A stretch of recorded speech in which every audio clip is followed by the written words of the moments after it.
ආයිබෝන් කියලා පිළිගන්නවා LK scientist YouTube channel එක නරඹන ඔයගොල්ලෝ හැමෝම. ඉතින් අද අපි එකතු වෙලා ඉන්නේ සයින්ටිස්ට් කෙනෙක් එක්ක ඩිස්කෂන් එකක් වැඩසටහන් මාලාවේ 13 වෙනි වැඩසටහන විතර.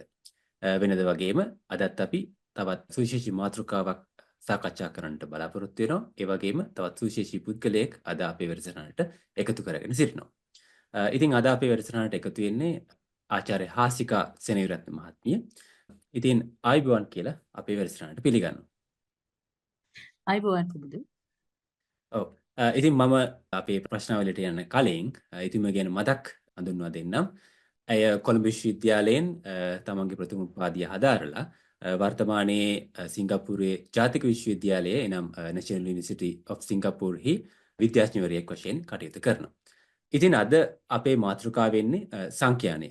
ඒ වගේම සංඛ්‍යානය සහ ඒ ආශ්‍රිත පර්යේෂණ එහෙම නැත්නම් රිසර්ච් ගැන අපි කතා කරන්න බලාපොරොත්තු වෙනවා අද වැඩසටහනේ. වැඩි අටුවා ටිකා නැතුව අපි අපේ ප්‍රශ්නාවලිය වෙත යමු. ඉතින් අපේ පළවෙනි ප්‍රශ්නය වශයෙන් මම ආචාර්ය හාසිකා මහත්මියගෙන් අහන්න කැමතියි. ඔබගේ ප්‍රථම උපාධිය ගැන අපිට කෙටියෙන් කතා කරමු. ප්‍රථම උපාධිය ගැන කතා කරද්දී මම ඉස්සෙල්ලම පටන් ගන්නවා මගේ A level වලින්. එතකොට මගේ උසස් පෙළ මම උසස් පෙළ හදාරන්නේ ගණිත අංශයෙන්. ඊට පස්සේ මම ගණිත අංශයෙන් හදරුවට පස්සේ මම කල්පනා කරනවා මගේ ඊළඟ මම මොකද්ද කරන්නේ. මම මේ ලෙවල් කරන්න කලින් මම හිතනවා මගේ පාත් එක මොකක්ද කියන එක මම මේව කරනවා. එතකොට ඒ අවස්ථාවේදී මම හිතනවා දැන් මට ඒ ලෙවල් කරද්දි තවදුරටත් ගණිතය සහ සංඛ්‍යානය පිළිබඳව අර තියෙන කැමැත්ත මට තවදුරටත් වැඩි වෙනවා. ඒතර මට උවමනා වෙන්නේ ගණිතය සංඛ්‍යානය පිළිබඳ තව සිද්ධාර්ථමය දේවල් සහ ඒ වගේ ප්‍රායෝගික යෙදීම. කියන්නේ අපි ඇප්ලිකේෂන් සයිඩ් එකත් ගැන ඉගෙන ගන්න. ඊට අමතරව මට මොකද මගේ පවුල් පසුබිම මොකද මගේ තාත්තා ඉකොනොමික්ස් කරපු කෙනෙක්. ඒතර මට එනවාට මැනේජ්මන්ට් සයිඩ් එක ඒව පිළිබඳව මට ඒව ගැන අතර ගොඩක් උනන්දුවක් ඇති වෙනවා. අර දැන් මම මැත්ස් කියන්නේ ගණිතය සහ සංඛ්‍යානය දෙකම අර ෆීල්ඩ්ස් වලට සම්බන්ධ වෙනවා. ඒතකොට ඒව තුලින් කොහොමද අර අනිත් මැනේජ්මන්ට් පැත්තට වගේ යෙදීම් කරන්න කියන එක මට ඒවට වැඩි කැමැත්තක් ඇති වෙනවා. ඒ අතරේ මම බලනවා මට දැන් මගේ A level වලින් පස්සේ A level ප්‍රතිඵල මත පදනම් වෙලා මම බලනවා මේ මගේ අවශ්‍යතාවය සහ මගේ කැමැත්තට අනුව මට මොකද්ද ලබා ගන්න ඕන උපාධි පාඨමාලාව කියලා. ඊට පස්සේ මම කරන අධ්‍යයනයකින් සහ මගේ මම දන්නා කට්ටියකින් අහලා දැනගෙන මම කලින් මොකද අපිට යුනිවර්සිටි ඇප්ලිකේෂන් බුක් එකක් තියෙනවා. අපි යුනිවර්සිටි එකට ඇප්ලයි කරන්න කලින් ඒ පොතේ කලින් අවුරුදු වල පොත් ටිකක් අරගෙන මම බලද්දි මට තේරෙනවා මේ පාඨමාලාව තමයි මට ගැළපෙන එක. ගණිතමය කර්මාන්ත සංඛ්‍යානය සහ ගණිතමය මූල්‍ය. අපි ඉංග්‍රීසියෙන් කියනවා Industrial Statistics and Mathematical Finance කියලා.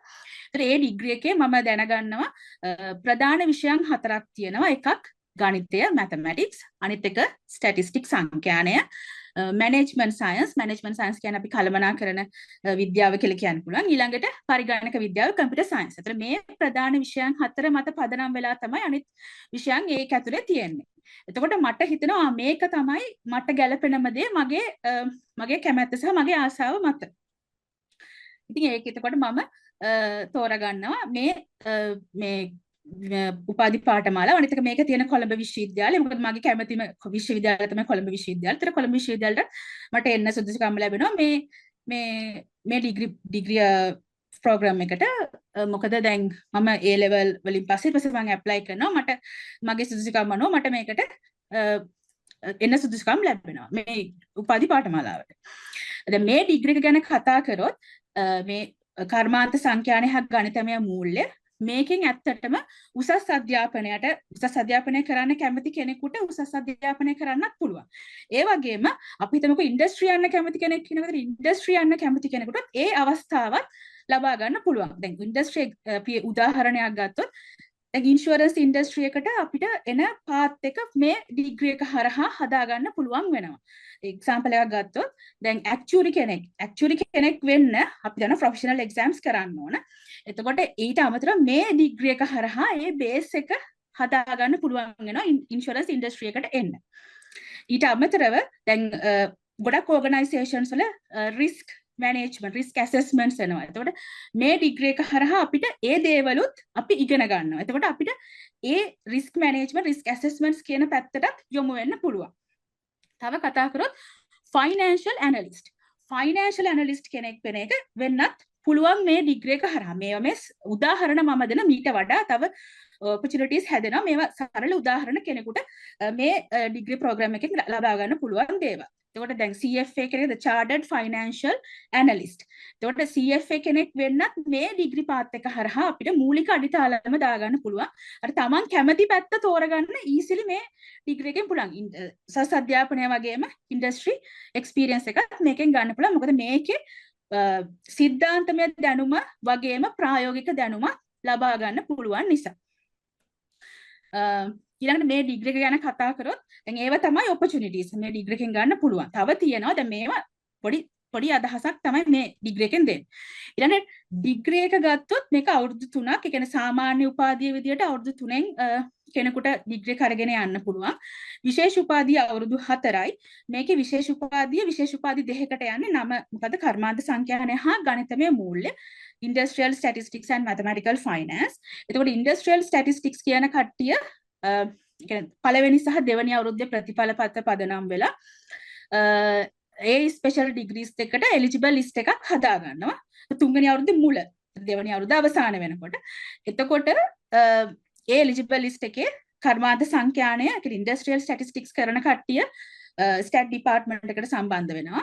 ඊළඟට සංඛ්‍යාන දෙපාර්තමේන්තුවට ඊළඟට mathematical finance එක සිංහලෙන් ගණිතමය මූල්‍ය කියන විශේෂ උපාධිය කට්ටිය ගණිත දෙපාර්තමේන්තුව වෙන Department of Mathematics වලට සම්බන්ධ වෙනවා. ඒතකොට ඒ දෙපාර්තමේන්තු දෙක හරහා තමයි ඒගොල්ලෝ මූලික වශයෙන් ඒ කියන්නේ ප්‍රධාන වශයෙන් අධ්‍යයන කටයුතු කරගෙන යන්නේ දෙවෙනි අවුරුද්ද අවසානයේ තුන්වෙනි අවුරුද්ද මුල ඉඳලා.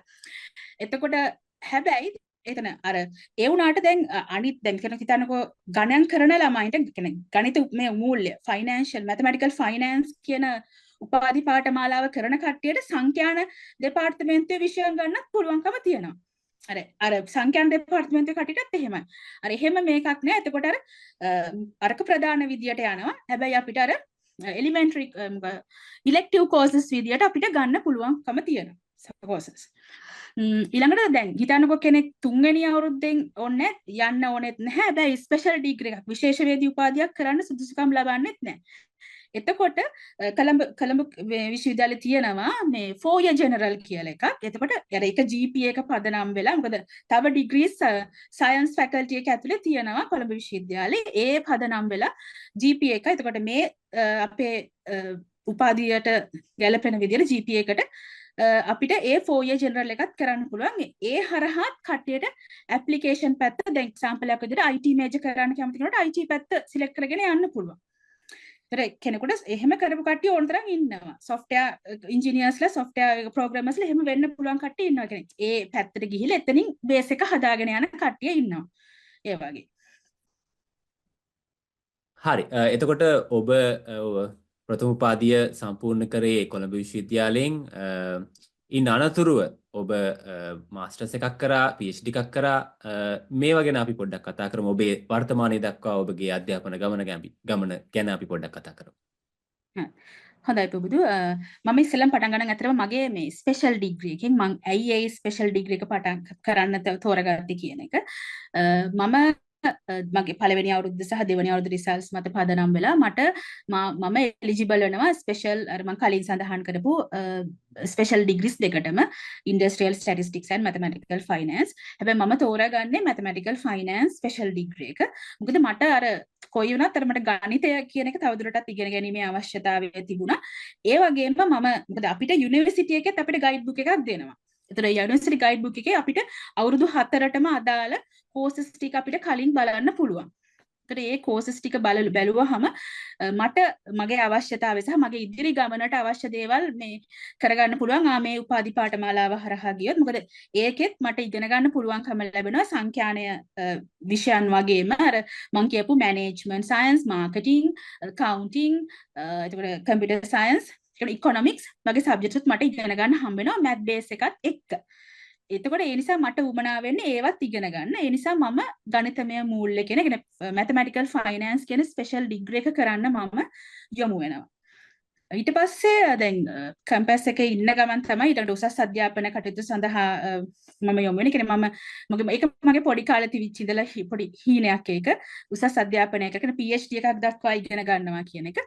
එතකොට මම හිතනවා දැන් මම ගණිතය දැන් මම ඉගෙනගෙන ඉන්නවා. දැන් මට ඇත්තටම ඊළඟට මට උවමනා වෙනවා තව ටිකක් සංඛ්‍යානය පැත්තට යොමු වෙන්න. ඒ කියන්නේ ස්ටැටිස්ටික්ස් තව ටිකක් ඉගෙන ගන්න. මොකද මම ස්ටැටිස්ටික්ස් අර ස්පෙෂල් එකෙන් පස්සේ ගොඩාක් සබ්ජෙක්ට්ස් කරන්නේ නැහැ නේ. මට උවමනා වෙනවා තවදුරටත් තව සංඛ්‍යානය ඉගෙන ගන්න. අර මැත්ස් වලින් කොහොමද යෙදීම් වෙන්නේ සංඛ්‍යානයත් හරහා.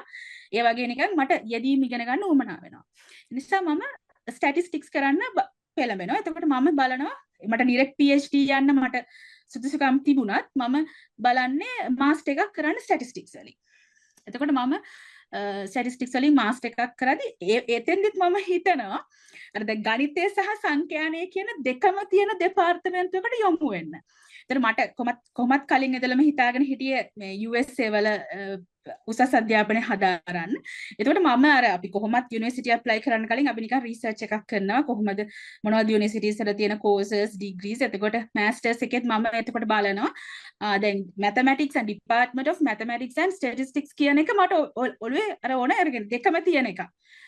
එතකොට මම බලද්දි මම කරන රිසර්ච් එකේ මට හම්බ වෙනවා මේ ටෙක්සාස් වල තියෙන සෑම් හියුස්ටන් ස්ටේට් යුනිවර්සිටි එකේ ඒ ඩිපාර්ට්මන්ට් ඔෆ් මැතමැටික්ස් ස්ටැටිස්ටික්ස් එකේ මට මාස්ටර් ඔෆ් ස්ටැටිස්ටික්ස් එක කරන්න පුළුවන් කියන එක. එතකොට මම මගේ මාස්ටර්ස් ඔෆ් ස්ටැටිස්ටික්ස් කියන එක master of science in statistics කියන එක මම ඒකේ හදාරන්න මම ඇප්ලයි කරලා මට ඒකට මට අවස්ථාව හම්බ වෙනවා. මම ඊට පස්සේ මම දැන් මගේ අවශ්‍යතාවය වෙන්නේ PhD එකක් කිරීමනේ. ඊට පස්සේ මම PhD එකක් කරන්න යනකොට දැන් මම PhD එකේ දැන් මම මාස්ටර් එක කරන ගමන් PhD opportunities බලනවා. ඒ අතරේ ආයිමතර mathematics කියන එක එනවා. mathematics කියන එක mathematics and statistics අර දෙකම යන විදියට මට ඕන වෙන්නේ.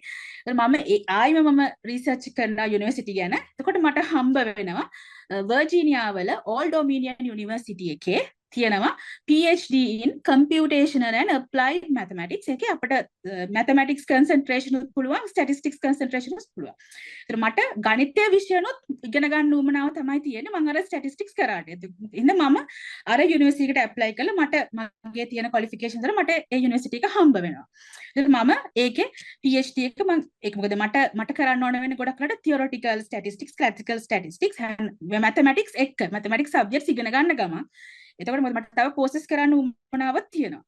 ඒ නිසා මම ඒ PhD උපාධිය ඒ යුනිවර්සිටි එකේ ඔපචුනිටි එක ගන්නවා ඒ වෙලාවේ. ඊට පස්සේ මම මගේ PhD එක කරලා ඉවර වෙලා කරලා ඊළඟට මම බලනවා ඊළඟට මට ඊට පස්සේ තියෙන මට අතන පෝස්ට් ડોක්ටරේට් එකක් කරන්න. ඒ පෝස්ට් ડોක්ටරේට් එකක් කරනකොට මම දැන් කෙනෙක් හිතන්න පුළුවන් දැන් ඇමරිකාවේ ඉඳලා සිංගප්පූරු වල මට ඇමරිකාවෙම කරන්න.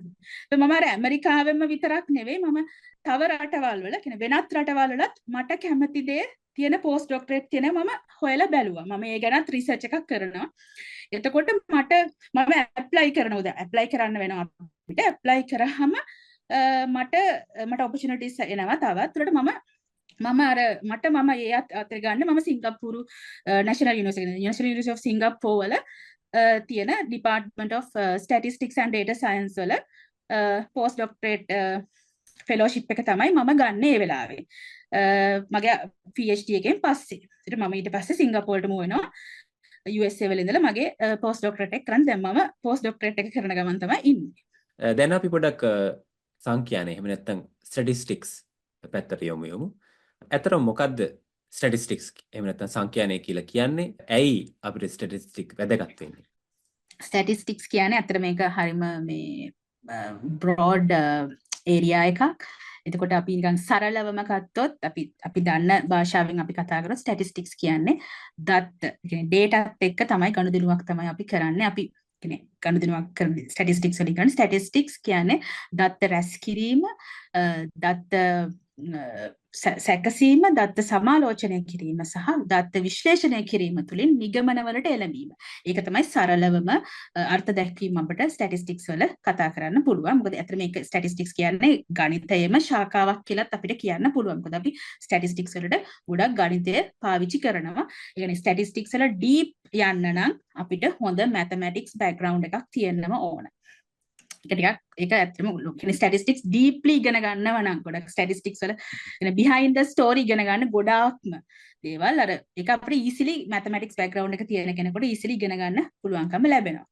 يعني අපි නොදැනුවත්වම මේ ස්ටැටිස්ටික්ස් කියන දේ අපේ එදිනදා ජීවිතයේදී අපි පාවිච්චි කරනවා. දැන් සරල උදාහරණයක් ගත්තොත් අපි ෂොප් එකකට ගිහිල්ලා බඩුවක් ගන්න ගියාම ඒ භාණ්ඩේ අපි ප්‍රයිස් රේන්ජ් එකක් බලනවා. ඒ භාණ්ඩවල එක භාණ්ඩ එක කොහොමද අපි බ්‍රෑන්ඩ්ස් අනුව අපි බලනවා ප්‍රයිස් රේන්ජ් එකක්. එතකොට අපි most frequent කෙනෙක් වැඩිම වාර ගණනක් යෙදිච්ච ප්‍රයිස් රේන්ජ් එකක අපි ගන්න පෙළඹෙනවා. අපිට afford කරන්න පුළුවන් විදියට. ඒතර අපි එතනදෙත් නොදැනුවත්වම අපි අර statistics කියන දේ අපි එතන යොදලා තියෙනවා. ඒ කියන්නේ වැඩිම වාර ගණනක් යෙදුණු අයිටමය තමයි අපි ගන්න. ඒතර අපි නිකන් පොඩි එක ගත්තොත් අතන statistical technique එක. ඒක අපි මාතය ඉංග්‍රීසියෙන් කියන mode කියන එක අපි එතන use කරලා තියෙනවා. අපි නොදැනුවත්වම අර statistics කියන දේ අපි පාවිච්චි කරලා තියෙනවා. අපි ස්ටැටිස්ටික්ස් කියන එක වැදගත් වෙන්නේ කතා කරොත් ඇත්තටම මම කියපු වගේ එදිනදා ජීවිතයේ අපි පාවිච්චි කරනවා. ස්ටැටිස්ටික්ස් අපි අපේ ජීවිතයේ අපි ඩිසිෂන් මේකින් වලට අපි තීරණ ගැනීමේදී ගොඩක් වෙලාවට අපි දැන් අර මම කියපු උදාහරණය වගේම පොඩි පොඩි දේවල් වලට අපි නොදැනුවත්වම ස්ටැටිස්ටික්ස් පාවිච්චි කරලා. ඊට අමතරව forecasting and predictions. දැන් අපේ weather අපි ඊළඟ හෙට වෙන්නේ මොකක්ද කියන එක අපේ කාලගුණ විද්‍යා දෙපාර්තමේන්තුවෙන් අපිට කියනවා මෙහෙම වෙනවා. හෙට වහිනවද හෙට සනී ඩේ එකක්ද ඒ වගේ. එතකොට අපි දැනගන්නේ ඒකත් forecasting and prediction. එතෙන්දිත් අපි use කරන්නේ statistics. ඊළඟට ඔය policies හදද්දී කියන්නේ government එකෙන් වුණත් any organisation එකක ඒගොල්ලන්ගේ policies හදන්න උනත් ඇත්තටම අපිට statistical techniques statistics use කරනවා ඒගොල්ලන්ගේ තියෙන secondary dataත් එක්ක. දැනට තියෙන දත්තත් එක්ක මේව කළා කියන්නේ දත්තත් එක්ක ගනුදෙනු කළා. ඒගොල්ලෝ එතනින් statistics තමයි එතන පාවිච්චි කළා. ඒගොල්ලෝ policies formulate කරන්නේ. ඊට අමතරව අපිට risk assessment කියන්නේ අපි risk management අපි insurance එකක් දාන්න ගියත් ඒ insurance industry එකේ use කරන්නේ ඇත්තටම statistics කියන දේ. statistical techniques use කරලා අපි insurance industry එකේ risk management පාවිච්චි කරන assessment කියන දේට මේ statistics කියන එක උවමනා වෙනවා. ඊළඟට අපි ගත්තොත් අපේ භාණ්ඩ හා සේවාවල quality එක කියන්නේ තත්වය control කරන්න. කියන්නේ quality control කියන දේ අපි ගත්තොත් ඒවත් වෙන්නේ ඇත්තටම මේ statistical techniques හරහා. ඉතින් ඔය වගේ දේවල් ඔය මම කිව්වේ කිහිපයක් පමණයි. තව මම එකක් මේක broad importance broad එකක්. ඊනට මේක මේ සරලව අපි එදිනදා ජීවිතයේදී පාවිච්චි කරන දේවල් වලින් මම ගත්ත දේවල් තමයි මේ කතා කරේ. අපිට ආයි දවසක මේ පිළිබඳව කතා කරන්න පුළුවන් තව දුරටත්. ඔව් මම හිතන්නේ තවත් සුවිශේෂී දෙයක් මතක් කරොත් මම හිතන්නේ machine learning වලත් basic වලට ස්ටැටිස්ටික් තමයි යූස් වෙන්නේ. ඒක මම හිතන්නේ දැන් මේ දවස්වල ගොඩාක් learning and data science. ගොඩක් ප්‍රචලිත දෙයක් හින්දා අපි මම හිතන්නේ මතක් කරන එක වැදගත්. දැන් අපි ස්ටැටිස්ටික්ස් කියන්නේ මොකක්ද කියලා දැනගත්තා. දැන් අපිට කියන්නකෝ දැන් ස්ටැටිස්ටික්ස් වල තියෙන යෙදීම එහෙම නැත්නම් ඇප්ලිකේෂන්ස් සහ ඒ අවස්ථා තියෙන ඒ ආශ්‍රිත තියෙන රැකියා අවස්ථා මොනවද? ඔව් ඇත්තටම ඕක එක හොඳ ප්‍රශ්නයක්. ඇත්තටම ස්ටැටිස්ටික්ස් වල අර මම කියපු වගේ ගොඩාක් ඇප්ලිකේෂන්ස් අපිට කතා කරන්න පුළුවන්. දැන් ඇත්තටම අපි health care and medicine industry එක ගත්තොත් එක්සැම්පල් එකක් විදිහට අපි කොවිඩ් වැක්සින් එක හදද්දී එක්ස්පෙරිමන්ට්ස් කරලා ස්ටැටිස්ටිෂියන් බයෝ ස්ටැටිස්ටිෂියන්ස්ලා එකතු වෙලා තමයි ඒගොල්ලෝ ඒවල තත්වය කොහොමද ක්වොලිටි එක ඒගොල්ලෝ මේ කරේ ස්ටැටිස්ටිකල් ටෙක්නික්ස් යූස් කරලා තමයි අපිට ඒ කොවිඩ් වැක්සිනේෂන් එකෙත් අපිට එන්නේ. ඒ නිසා එතෙන්දී අපි මේ සසරල උදාහරණයක් මම කිව්වේ. ඒ වගේ එතකොට මෙඩිසින් වල health care and medicine industry එකේ අපිට ඌමනා වෙනවා ස්ටැටිස්ටික්ස්. ඊට අමතරව ඉන්ජිනියරින් ඇන්ඩ් ක්වොලිටි කන්ට්‍රෝල්. එතකොට ඉන්ජිනියරින් වල අපි ඉන්ජිනියරින් සයිඩ් එකේ ගත්තොත් කොපි ගොඩක් වෙලාවට ක්වොලිටි කන්ට්‍රෝල් කරන්න ඕන. ඊට අමතරව භාණ්ඩවල රිලයබිලිටි එක හොයන්න ඕන. රිලයබිලිටි මැනේජ්මන්ට් උත් කරන්න ඕන මේ ස්ටැටිස්ටික්ස් හරහා. ඊළඟට business economics and finance පැත්තේ ගත්තොත් මොකද ඔය stock market එක financial forecasting financial modeling ඒ ඔක්කොම base වෙන්නේ මේ statistics මත. ඊළඟට market research social sciences psychology එතකොට මොකද ඒ වල studies වල data වල analyze කරලා ඒ data කොහොමද ඒ කියන්නේ ඒ අධ්‍යයනයන් වල වෙන දේවල් forecast කරගන්න ඒ අධ්‍යයන වලට අවශ්‍ය යෙදීම් කොහොමද මේ කොහොමද ඒවා ඉදිරියට කරගෙන යන්නේ ඒවා ගැන කතා කරන්නත් ඇත්තටම මේ statistics පාවිච්චි කරන්න පුළුවන්. කලින් පුබුදු කිව්වා වගේ data science and machine learning මේ දවස්වල හැමෝම කතා වෙනවා AI artificial intelligence ඇත්තටම ඒක statistics වල branch එකක්. statistics වලින් තමයි statistical and mathematical techniques වලින් තමයි ඇත්තටම අර algorithms හරහා data science කියන දේ හැදිලා එන්නේ. එතකොට මේක statistics කියන දේ data science and machine learning වලටත් ගොඩක් පාවිච්චි වෙන දෙයක්. එතකොට අපිට ඒක නැතුව බැරි දෙයක් වෙනවා ඒ ෆීල්ඩ් එකට. අපි ජොබ් මාකට් එක කතා කරත් ඇත්තටම හැම ෆීල්ඩ් එකකටම වගේ මේ ස්ටැටිස්ටික්ස් කියන දේ උවමනා වෙනවා. එතකොට දැන් අපි ගත්තොත් මම කියපු වගේ ටෙක්නොලොජි එක, හෙල්ත් කෙයාර් ඉන්ඩස්ට්‍රි එක, ෆයිනෑන්ස් ඉන්ඩස්ට්‍රි එක, එතකොට ගවර්න්මන්ට් එකේ ඔය ෆෝමියුලේෂන්ස් පොලිසිස් ෆෝමියුලේට් කරන්න. ඒ වගේ දේවල් වලට මේ ස්ටැටිස්ටික්ස් ඕන වෙනවා. දැන් කෙනෙක් බයෝ ස්ටැටිස්ටිෂියන් කෙනෙක් වෙන්න පුළුවන් අර මම කියපු හෙල්ත් කෙයාර් ඉන්ඩස්ට්‍රි එකේ සහ මෙඩිසින් ඉන්ඩස්ට්‍රි එකට ගියා. ඊළඟට business and finance economics A industry එකේ ගත්තොත් කෙනෙක්ට වෙන්න පුළුවන් ඇක්චුරි කෙනෙක් වෙන්න පුළුවන් ඉන්ෂුරන්ස් ඉන්ඩස්ට්‍රි එකේ. ඊළඟට ෆ්‍රෝඩ් ඇනලිස්ට් කෙනෙක් වෙන්න, credit risk analyst, quantitative analyst කෙනෙක්. මේ වගේ ඒවා තමයි නිකන් job field, يعني job roles කෙනෙකුට කරන්න පුළුවන්. ඊළඟට ඔය මම කියපගේ COVID-19 vaccination එක. එතකොට ඒ වගේ වසංගත රෝග පිළිබඳව නිර්ණය කිරීම ඒවා මෙඩිසින් පැත්තේ ස්පෙෂලිස්ට් කට්ටිය කරන දේවල් එක්ක ගිහිල්ලා එක්ස්පෙරිමන්ට්ස් වලට අදාළව අපි කොහොමද ඒවා හරියට පාලනය වෙන තත්ත්වය ඒවා ගැන කතා කරන්න කෙනෙක් ඉපිඩිමොලොජිස්ට් කෙනෙක් වෙනුණත් මේ ස්ටැටිස්ටික්ස් හරහා වෙන්න පුළුවන්කම තියෙනවා. මාකට් රිසර්ච් ඇනලිස්ට් කෙනෙක්, බිස්නස් ඉන්ටෙලිජන්ස් ඇනලිස්ට් කෙනෙක් මේ වගේ ගොඩක් කියන්නේ බ්‍රෝඩ් පැතිවලට කට්ටියට ජොබ් රෝල්ස් හදාගන්න පුළුවන්, ඔපචුනිටිස් හදාගන්න පුළුවන්. ඊට අමතරව අපි කතා කරන ස්පෝර්ට්ස් ඇනලිටික්ස්. ඇත්තටම ස්පෝර්ට්ස් ඇනලිටික්ස් උත් බේස්ඩ් වෙන්නේ මේ ස්ටැටිස්ටික්ස් මත. එතකොට ස්පෝර්ට්ස් ඇනලිස්ට් කෙනෙක් වෙන්නත් පුළුවන් මේ ස්ටැටිස්ටික්ස් කරලා. ඊට අමතරව ඒවල performance analyze කරන්න. performance analyst කෙනෙක් ස්පෝර්ට්ස් වල.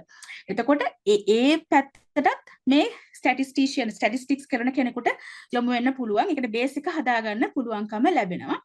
ගොඩක් වෙලාවට data analyst, statistics analyst, statistical analyst, statistician ඒ වගේ මොකද හැම ෆීල්ඩ් එකකම data තියෙනවා. ඒ data වලට අවශ්‍ය යෙදයුම් අපි අවශ්‍ය විදියට යොදවන්නේ කොහොමද? සහ ඇත්තටම ස්ටැටිස්ටිෂියන් කෙනෙක් වුණාම අර කෙනෙක් හිතන්න පුළුවන් මෙයාලා කරන්නේ data analyze කරන එක විතරයි. නෑ. ඇත්තටම data analyze කරන එක විතරක් නෙමෙයි. අපි data analyze කරනවා ඊට අමතරව ඒක ඇත්තටම අපේ ප්‍රාථමික දෙයක්. හැබැයි අපි කරන්නේ ගොඩක් වෙලාවට අපි සයන්සස් වලට කෙමිස්ට්‍රි, ෆිසික්ස්, මෙඩිසින්, ඉන්ජිනියරින් ඒ වගේ ඊළඟ බිස්නස්, ඉකොනොමික්ස් ඒ වගේ ෆීල්ඩ්ස් වලට අපි අවශ්‍ය විදියට ඒගොල්ලන්ගේ ප්‍රොබ්ලම් සෝල්ව් කරන කාලීනව තියෙන අපි ස්ටැටිස්ටිකල් ටෙක්නික්ස් අදාළ විදියට හදලා දෙන එක. ඒතර අදාළ විදියට හදලා දෙනවා අපි ස්ටැටිස්ටිකල් ටෙක්නික්ස් අපි ඉනෝවේට් කරනවා සහ අපි තියෙන ඒවා අදාළ විදියට develop කරගෙන අපි පරණ already existing methods අරගත්තාම ඒවා අපි තව wide කරලා හදලා extend කරනවා අපි ඒ methods ඒවා අපි අදාළ විදියට science වලට දෙනවා. එතකොට අපි statisticians ලා විදියට අපි කරන්නේ ගොඩක් වෙලාවට ඒක. එතකොට statistical models කියලා හඳුන්වන්නේ දැන් ඒවද statistical models කියලා මෙහෙමයි දැන් අපි statistical model වල අපි හදනවා ඒකේ statistical model එකට අවශ්‍ය තියරි එක. ඊට පස්සේ ඒ තියරි එකෙන් දැන් ගොඩක් වෙලාවට තියරි එක විතරක් නෙවෙයි තියරි එක විතරක් මාදි දැන් ඇප්ලිකේෂන් සයිඩ් එක දැන් අපි හිතමුකෝ මොනවා හරි එක්සැම්පල් එකක් විදියට අපි ගත්තොත් මොකක් හරි හෙල්ත් data අපිට ඇනලයිස් කරන්න ඕන කියලා මොකක් හරි හෙල්ත් ෆෝකාස්ට් එකක් කරන්න ඕන කියලා මොකක් හරි ඩිසීස් එකක් ගැන. එතකොට අපි අර දැන් තියෙන data අරගෙන අපි ඒ මොඩල් එකට දාලා අපි ප්‍රෙඩික්ට් කරගෙන කරනවා. හැබැයි අපි මොඩල් එක හදනවා අපි අවශ්‍ය විදියට. ඒ තියෙන data වලින්. එතකොට අර අතෙන්දි කරන්නේ data ටික apply කරලා අර ඒ model එක හරිද model එක කොහොමද ඉස්සරහට තව extend වෙන්න ඕන අපි ඒව බලනවා. මොකද තව statistical techniques ඒක ඇතුළට දාලා තමයි අපි කරන්නේ බලලා.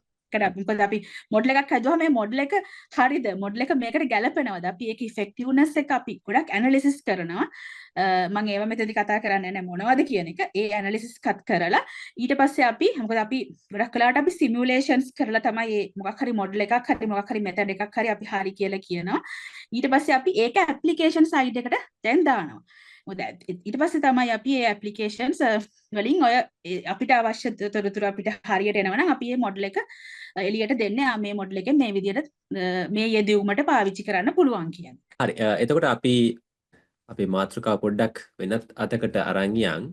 දැන් අපි කතා කරමු සංඛ්‍යානේ එහෙම නැත්නම් ස්ටැටිස්ටික්ස් වල තියෙන පරිේෂණ රිසර්ච්. මොනවද මේ ස්ටැටිස්ටික්ස් රිසර්ච් වල කරන්නේ? අපි පොඩ්ඩක් ඒක ගැන කතා කරමු. ඔව් statistics research කතා කරත් අර වගේම ඒකත් ඇත්තටම broad area එකක් මම ඇත්තටම main areas ටික මෙතෙන්දි කතා කරන්නම් මොකද මේ main areas ඇතුලේ තව sub areas තියෙනවා statistical research කතා කරත් මට අපිට ඇත්තටම මේ කාල සීමාව මදි අපි පස්සේ දවසක අපි පස්සේ වෙලාවක තව දුරටත් ඒ ගැන කතා කරන්න ඕන එතකොට දැන් ගත්තොත් මේක main areas කතා කරොත් අපි theoretical statistics තියෙනවා ඒ වගේම applied statistics ඔය theoretical statistics එක තමයි අපි ගොඩක් වෙලාවට statistical inference කියන දේ කතා වෙනවා non parametric statistics ඒ වගේ දේවල් probability theory ඊළඟට applied statistics පැත්තේ ඔය අපි biostatistics කියන පැත්ත කතා වෙනවා ගොඩක් වෙලාවට ඊළඟට data science and machine learning spatial statistics high dimensional statistics අපි වෙන කතා කරනවා research අපි කරනවා statistics පැත්තේ ඊළඟට causal inference and experimental designs වලින් කරනවා ඊළඟට causal functional connectivity and neuroscience A statistical area එකක් research කරන ඊට අමතරව social statistics කරන්න පුළුවන් මොකද අපි social statistics කියන අදාළ social sciences වලට අදාළ statistical research කරන්න පුළුවන් ඊළඟට statistical methodologies and the modeling ඒක area එකක් ඊළඟට industrial and reliability statistics කියන area එකත් මේවර key areas මේ main areas මේ main areas ඇතුලේ තව මේ මම කිව්ව අතරම ටිකයි main areas මේ ඇතුලේ තව sub areas උතර මම කියපු වගේ examples අර තියෙනවා. ඒතර ඒක ගැන කතා කරන්න වෙර කාල සීමාව මදි මේවා අර කෙනෙකුට අදහසක් ගන්න මොනවද ඇත්තටම statistical research පැති මොනවද හිතා ගන්න පුළුවන් මේක ගත්තම පොඩි අයිඩියා එකක් ගන්න පුළුවන් මේ දේවල් වලින් සරලව කතා කරොත් මේවා තමයි statistical research areas අර ටිකක් කියන්නේ ඒ වලින් යම් ප්‍රමාණයක් මම කතා කරේ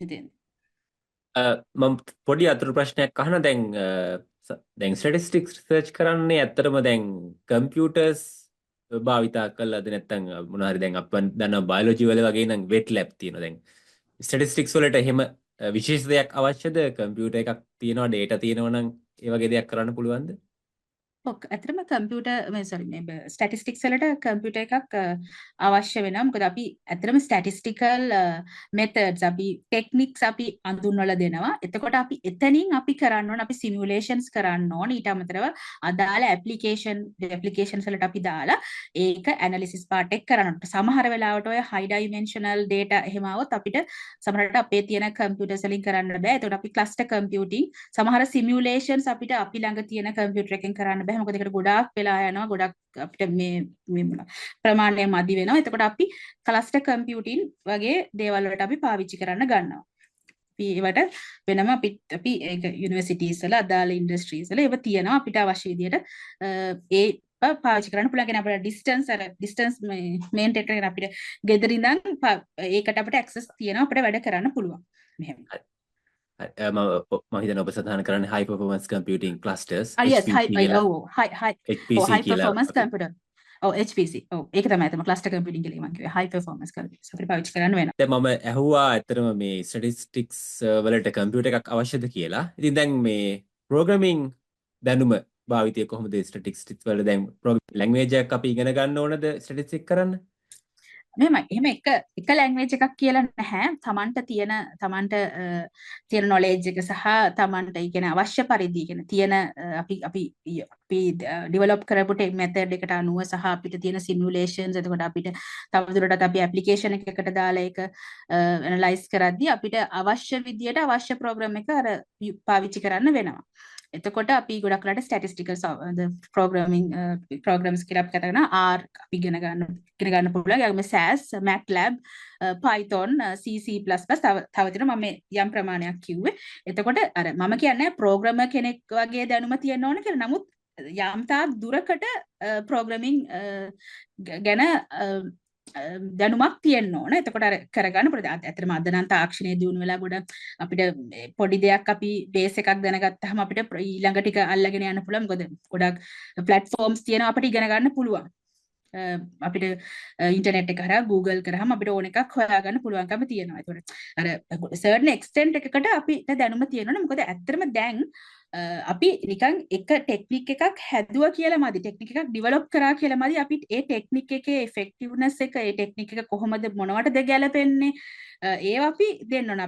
අපි මොන හරි data simulate කරන්න ඕන අපිට. ඊට පස්සේ ඒ ටෙක්නික්ස් අදාළ විදියට ඒවට දාලා ඊට පස්සේ ඒ සිමුලේෂන්ස් වලින් එක හරි ගියාම අපි ඊළඟට දැන් මොකද ඇත්තටම අපි මොන හරි ටෙක්නික් එකක් අපි හදන්නේ සහ ටෙක්නික් එකක් එක්ස්ටෙන්ඩ් කරන්නේ මේ කාලීන දේවල් ප්‍රොබ්ලම් සෝල්විං වලට ගොඩක් වෙලාට. එතකොට යෙදීම් වලට මොකක් හරි දැන් නිකන් ටෙක්නික් එකක් තිබුණා කියලා මදිනේ අපි බලන්න ඕනේ ටෙක්නික් එක යොදන්නේ මොකටද කියන එක. ඒතර ඇප්ලිකේෂන් එකකට. ඒතර මේ ඇප්ලිකේෂන් එකෙන් මොකද අපිට end result එකක් වෙනවනේ conclusion එකක් වෙනවා. මේ ටෙක්නික් එක මෙහෙමයි කිව්වට අපිට මුකුත් conclusion එකක් නෑනේ. මොකද ලෝකෙට දෙයක් දීලා නෑනේ අපි. එතකොට අපි කියන්නේ සමාජයට දෙයක් කියන සමාජයට කාලීන අවශ්‍යතාවය අනුව අපි අවශ්‍ය දේවල් වලට අවශ්‍ය යෙදවුම් වලට අපි මේ ටෙක්නික් එක යොදලා ටෙක්නික් එකෙන් කන්ක්ලූෂන් එකක් අපි ගන්න ඕනේ. එතකොට අපි ඒ නිසා අපිට ඇත්තටම මේ ප්‍රෝග්‍රෑමින් පැත්ත ඕන වෙනවා. ස්ටැටිස්ටිෂියන් කෙනෙක් විදිහට ස්ටැටිස්ටික්ස් වලට ඇත්තටම ඕන වෙනවා ප්‍රෝග්‍රෑමින් කියන පැත්ත. හරි. එතකොට දැන් මම තවත් පොඩි අතුරු ප්‍රශ්නයක් අහන්නම්. දැන් යම් කිසි කෙනෙක් දන්නේ R විතරයි නම් එයාට පටන් ගන්න පුළුවන්ද ස්ටැටිස්ටික්ස් නැත්නම් Python, MATLAB වගේ ඔක්කොම ඉගෙන ගන්න ඕනද? මොකක්ද ඔබේ අදහස ඒ ගැන? ඇත්තටම R දන්නව නම් එයාට Python කරගන්න පුළුවන්කමද? මොකද ඒක කියන්නේ අපි පාවිච්චි කරන මොනවද අපි කමාන්ඩ්ස් අපි ලියන විදිය අපි එකම කමාන්ඩ් එක අපි ලියන විදිය පොඩ්ඩක් වෙනස් ප්‍රෝග්‍රෑම් එක අපිට නමුත් අපිට පුළුවන් කරගන්න. මොකද අපි දැන් ගොඩක් වෙලාවට R දැනගෙන අපි දැන් Python වලට ඒක Python වලට අතරම කන්වර්ට් කරගෙන අපි දැන් කමාන්ඩ් කරන්නේ ඒ විදිහට තමයි. ඒක ප්‍රෝග්‍රෑමින් කරන්න ගොඩකට දැන් මම ඇත්තටම කරන්නේ දැන් මම Python මම මේ දවස්වල පාවිච්චි කරන්නේ Python. මම PhD එකේ පටන් කරේ මම R වලින් තමයි මගේ PhD රිසර්ච් එක කරේ සහ මගේ මාස්ටර්ස් එක කරෙත් මම R වලින්. එතකොට මම දැන් කරන්නේ ඇත්තටම මගේ පෝස්ට් ડોක්ටරේට් එකේ මම Python කරන්නේ. එතකොට මට ඒක R දන්නවනම් අර Python ඉගෙන ගන්න පුළුවන්. දැන් අපි MATLAB නේ අපි මුලින්ම දැනගන්න MATLAB වලින් අපි ඒ වගේ තමයි මේක ප්‍රෝග්‍රෑමින් ලැන්ග්වේජ් එකක් නේ. එකම දේ අර concept එක එකම logic එක එකම දේ අර ලියන විදිය පොඩ්ඩක් වෙනස් වෙනවා. ඒ ලියන විදිය පොඩ්ඩක් අපි බලන්න ඕනේ. ඒතර අර මම ඒකයි කිව්වේ දැන් ගොඩක් platforms තියෙනවා අපිට ඉගෙන ගන්න පුළුවන් ප්‍රෝග්‍රෑමින්. අර එකක් දන්නවා හරි දැන් මම R දන්නවා මේ අනේ මට Python කරන්න බෑ කියලා එහෙම ඕන වෙන්නේ නැහැ දැන් අපිට පුළුවන් ඒ තුලින් ඉගෙන ගන්න. අපි කරන්නේත් එහෙම තමයි ඇත්තටම. මොකද හැම එකම අපි දන්නෙත් නැහැ. අපි ගොඩක් අපි තාම ඉගෙනගෙන යනවා කොහොමද කරන්න කියන එක කමාන්ඩ්ස් දෙදී. ඒ වගේ. අපි ගොඩක් දේවල් කතා කරා ස්ටැටිස්ටික්ස් ගැන. ඉතින් මේ දැන් යම්කිසි කෙනෙක් සංඛ්‍යානය එහෙම නැත්නම් ස්ටැටිස්ටික්ස් ගැන ආසාවක් තියෙනවනේ ඉගෙන ගන්න මේ ශාස්ත්‍රයට එන්න ආසාවක් තියෙනවනම් ඉතින් අනාගත සිසු පරපුරට ඔබට දෙන්න තියෙන අවවාදය මොකක්ද? අතර මේ ස්ටැටිස්ටික්ස් කියන්නේ ලොකු ඒරියා එකක්. ඒ කියන්නේ මේ අතර මේ කාල සීමාව මදි අර මං කිය වගේ කතා කරන්න. එතකොට ඒ නිසා මම කියන්නේ මේ සබ්ජෙක්ට් එකට කෙනෙක් ආසනම් කරන්න. අට ආසන විතරයි මේක ඇත්තටම කරන්න. අර කරන්නම් වාලේ දේවල් කරන්න එපා. මම කියන්නේ ස්ටැටිස්ටික්ස් නෙවෙයි මොන සබ්ජෙක්ට් එක උනත් මොන දේ කරන්න උනත් තමන් කැමති දේ සහ තමන්ගේ ඉදිරි ගමනට අවශ්‍ය වෙන විදියට හදාගෙන කරන්න. එතකොට මම කියන්නේ ඒකයි දැන් යුනිවර්සිටි එකට මම මේ ප්‍රශ්නට එහා දෙයක් මම කියන්නම්. දැන් යුනිවර්සිටි එකේ දැන් A level කරාට පස්සේ සයන්ස් මම කතා කරොත් ගණිතාංශයෙන් කරපු කෙනෙක්ට කට්ටි හිතන්නේ ඉංජිනියරින් කරන්න ඕන. ඊළඟට මෙඩිසින් බයොලොජි කරපු කෙනෙක් කරන්න ඕන මෙඩිසින් කියලා. එතකොට නැත්තම් රස්සාවල් හොයාගෙන කෙන ජොබ් මාකට් එක ලංකාවේ නැහැ. එහෙම තමයි හිතන්නේ. නැහැ. එහෙම ඒක හරිම කියන්නේ මම ඒ මතයට ඇත්තටම එකඟ වෙන්නේ නැහැ මේ මතයත් එක්ක. මොකද ඇත්තටම කැම්පස් අර මම කියපු ඇප්ලිකේෂන් බුක් එකේ තියෙනවා හැම හැම අංශයකටම අදාළ කෝසස් දාලා තියෙනවා මේ මට මතකයි අපේ කාලේ මම දැන් අප්ඩේට් එකක් නැහැ දැන් කොහොමද යුනිවර්සිටි බුක් එකේ තියෙන කෝසස් ගාන අතරම අපේ කාලේ මට මතකයි මැත්ස් කරපු ළමයෙකුට 20 ගාණක් කෝසස් කරන්න පුළුවන්කම තියෙනවා. එතකොට අදාළ C ස්කෝර් කියන්නේ සෙට් ස්කෝර් එක මත පදනම් වෙලා Tamanට අවශ්‍ය දේ ෆීල්ඩ් එක තෝරගන්න පුළුවන්. අර මම කරා වගේ Taman කැමති දේ මොකක්ද කියන එක. ඒ කියන්නේ ඇත්තටම දැන් යුනිවර්සිටි ග්‍රාන්ට් කමිෂන් එකෙනුත් අපි අඳුන්වලා දෙන්නේ යුනිවර්සිටි සිස්ටම් එකේ ලංකාවේ තියෙන ඇත්තටම කාලීනව අවශ්‍ය දේවල් තමයි ඒගොල්ලෝ මේ ප්‍රෝග්‍රෑම්ස් දාන්නේ පොතට. කාලීන අවශ්‍යතා අනුව. එතකොට ඒක දැනගෙන අර ඒක හරියට අධ්‍යයනය කළා තමන් කැමති දේ කරන්න පෙළඹෙන්න. අර කවුරුත් කිව්වට ඔයා මේක කරන්න මේක කරන්න එහෙම නෙවෙයි තමන් කැමති දේ අවංකව කරන්න පුරුදු වෙන්න. කියන්නේ එතකොට තමන්ට ලොකු ගමනක් යන්න පුළුවන්. පොඩි තැනකින් පටන් ගන්න ලොකුවට යන්න පුළුවන්. ඇත්තටම.